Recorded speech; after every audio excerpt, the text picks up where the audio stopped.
160 years. 160 years.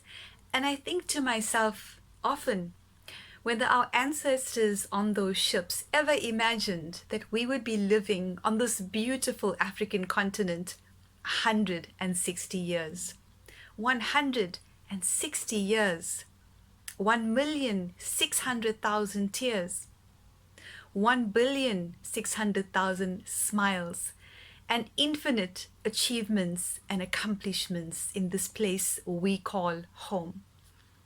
As we think about the 160-year commemoration coming up next week, I think it should fill us with a strength and a dignity and a sense of pride in what we've managed to accomplish since then. Has it been easy? No. I think about the women on those ships and what they had to endure, our mothers. And when we speak of our history, when we speak about our foremothers and our forefathers, how much we have to be proud of. I'm a product of these ancestors. I'm a product of people like Fatima Mir and Dr. Gunam and Rahima Musa and Sophie de Brains and Lillian Ngoyi and Albertina Sisulu, and proudly so. In many of them have rooted my activism, my need to want to make a difference in our world.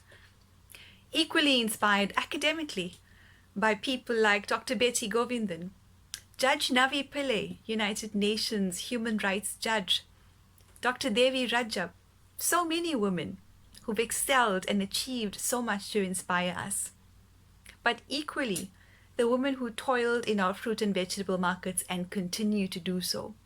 The women who lead in education and inspire us to build a nation. It is because of women in education that today I am working in education myself at the Center for Fine Art, Animation and Design, founded by Dr. Nanda Subban in the dawn of our democracy, 1994.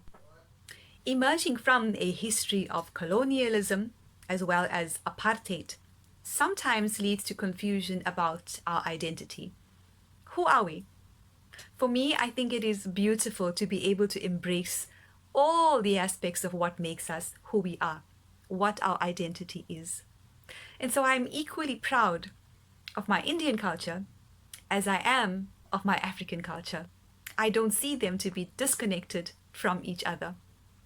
I am proud to call myself a person of color and a black person in the ideology of people like Steve Biko, Srini Mudli, Sats Cooper, Sam Woodley, and all of these brilliant people that strove to bring together a nation that is focused on equality, on dignity, and on freedom. As we approach 160 years, there is so much to celebrate about our culture as human beings.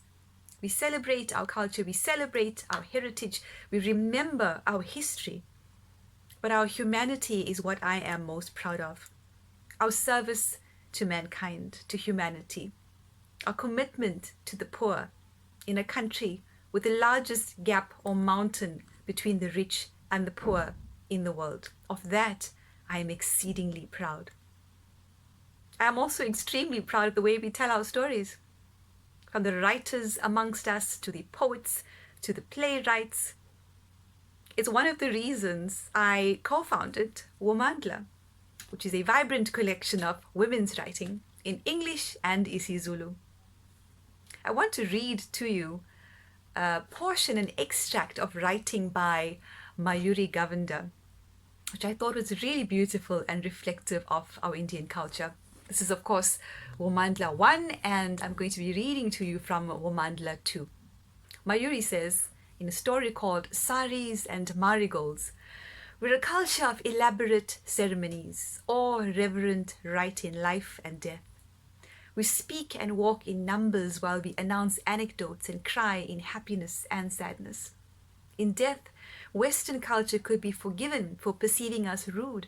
When we lean into the deceased in earnest, how could they know that us whispering our sweet goodbyes are the most mannered farewell we could ever offer our lost loved ones?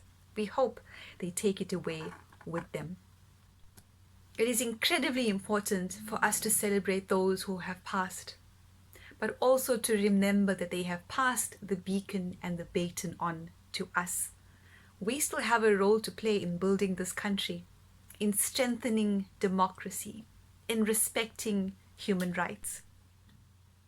So as we approach 160 years next week, I want to say thank you to the organizers of this brilliant initiative, this video project, the South African Indians group, which is on Facebook, as well as organizations like the 1860 Heritage Center and South African History Online, for reminding us of our history, for celebrating our present, and for developing a vision for the future, a vision that is based on Ubuntu, or Umuntu Gumuntu Gabantu, I am because you are.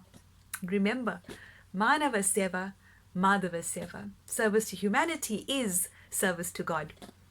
To my Hindu family who are celebrating Diwali, Deepavali next week, may this festival of light and beauty bring radiance to you, however you are celebrating with your family next week. I greet you with a revolutionary peace. Salam, Namaste, Vanakkam, Sanbonani.